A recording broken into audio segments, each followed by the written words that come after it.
Hervé Villard, bonjour. Bonjour. Dans quelques jours, vous serez à Alençon à la demande de Didier Gélin pour venir donner un concert de soutien aux associations locales qui s'occupent notamment de l'intégration des migrants à Alençon. De tout ça, bien sûr, on va parler. Hervé Villard, je suis un petit peu surpris. L'an dernier, vous aviez annoncé que vous ne feriez quasiment plus de scène et on va vous retrouver sur une scène à Alençon. Que se passe-t-il ? J'ai jamais dit que je ferais plus de scène. J'ai dit que je ne chanterais plus un répertoire le répertoire que je chanterais à 20 ans. J'ai fait une tournée l'année dernière. Je suis passé par Le Mans, c'est-à-dire qu'il ne doit pas être très loin de chez vous. Je suis passé dans différentes villes. J'ai fait 15 villes en France où j'ai donné un spectacle de dernières. Ce qu'on appelle les dernières, c'est un spectacle de variété qui consistait à offrir toutes les chansons que j'ai chantées au cours de ma longue carrière. Maintenant, je tiens maintenant à continuer à me mettre dans un petit coin, chanter dans des endroits beaucoup moins vastes et offrir des chansons que j'adore. Ces chansons ne doivent pas mourir. C'est de la poésie d'Aragon, qui va de Dimet à Duras en passant par Jean Genet. Et je m'apprête à partir à travers la France pour ce genre de spectacle que j'ai déjà donné autrefois, il y a déjà une bonne dizaine d'années. Plus de zénith, plus de tournées style Âge tendre, tout ça c'est fini, c'est du passé.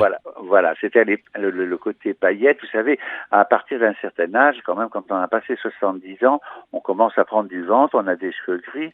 Il est difficile de dire aux jeunes filles, je t'aime, on va vivre la main dans la main, reviens, on va s'aimer. C'est un peu, ça devient caricatural et un petit peu pitoyable. Oh, vous êtes un vieux jeune homme, Hervé Villard, non ? Oui, c'est comme ça.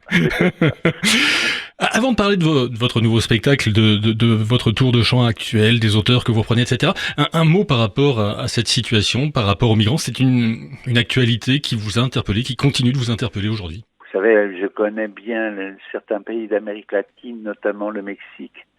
Et j'ai vu des choses tellement horribles, tellement laides, et tellement affreuses.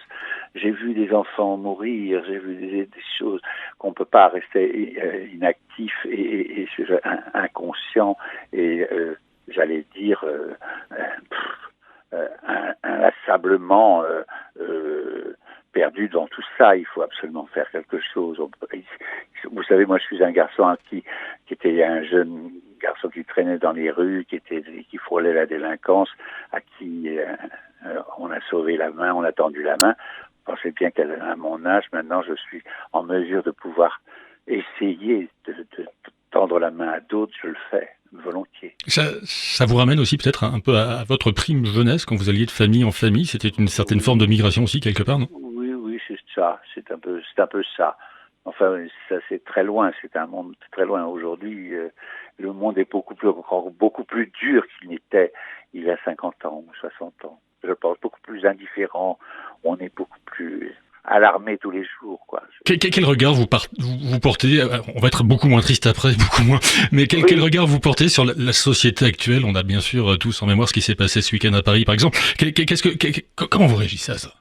Vous savez, je suis un privilégié, je suis un garçon, je vais faire le même discours que certains de mes camarades, mais c'est un peu vrai, donc c'est difficile de juger les gens, mais d'un autre côté, de juger ceux qui ont besoin, c'est normal tout ça, mais là, on dépasse les bornes. Vous savez, je suis un garçon qui devient, je vous ai dit tout à l'heure, j'ai 70 ans, je suis terriblement déçu du monde dans lequel nous vivons, vers lequel nous allons. C'est vraiment, moi qui étais un garçon, enfin je suis un élève de 68, que 68 n'a pas rapporté grand-chose à la société, mais quand même, vous voyez, je veux dire, on avait beaucoup d'espoir sur l'ouverture de l'humanité, sur les frontières, justement, sur tout ça. Et là, on sent que ce monde se rétrécit quand on voit l'état dans lequel sont les États-Unis, leurs représentants politiques, la Russie, le monde qui bascule, ce monde qui bascule de partout, l'Afrique, c'est un désastre, c'est pollué partout, c'est dégueulasse. Enfin, je veux dire, on n'a même plus de respect pour l'être l'être humain, vous voyez, ça devient terrible. Et ce qui est terrible, c'est que nous avons tout ça devant nos yeux aujourd'hui. C'est-à-dire que nous sommes face à des images que nous en bouffons tous les jours, et à la limite, on finit par se lasser et par devenir indifférent. Qu'est-ce qu'il y a de pire que l'indifférence, n'est-ce pas? Est-ce que ça n'est pas un message d'espoir que votre vie, quand on la regarde, vous avez, on a dit tout à l'heure, hein, vous avez un début d'enfance un peu chaotique, pour le moins. Vous avez vendu des dizaines de millions de disques. Tout est possible, même quand on vient de l'échelle de tout en bas. Ah oui, mais je compte bien, c'est bien pour ça que je continue à porter ces poèmes et cette poésie, vous voyez, je veux dire, c'est pour aussi démontrer à quelques jeunes qui ont un peu d'espoir, qui dans ce métier ou ailleurs, que c'est possible, et puis que si on ne les laisse pas rentrer par la porte, eh ben ils ont qu'à rentrer par la fenêtre, vous voyez. Il faut absolument se battre. Évidemment qu'il faut, surtout quand on y croit, il faut pas non plus baisser les bras. Il y en a trop qui baissent les bras. Trop de gens qui baissent les bras, qui se contentent d'avaler des moineaux ou des ortolans, vous voyez ce que je veux dire. Ça suffit maintenant, je veux dire. Le monde, vous savez, la jeunesse aujourd'hui, elle a affaire elle peut communiquer entre elles. Hein. Vous voyez ce qui se passe au niveau des problèmes de la planète, ces manifestations de mômes. Pourquoi? Parce que les ordinateurs, tout ça, Internet, agit aussi. Ça a certainement du mauvais, ça apporte certainement du mauvais, il y a quand même du bon. Aujourd'hui, on peut aller au bout du monde, savoir ce qui se passe au bout du monde, c'est important. Donc, il est très important de communiquer, naturellement.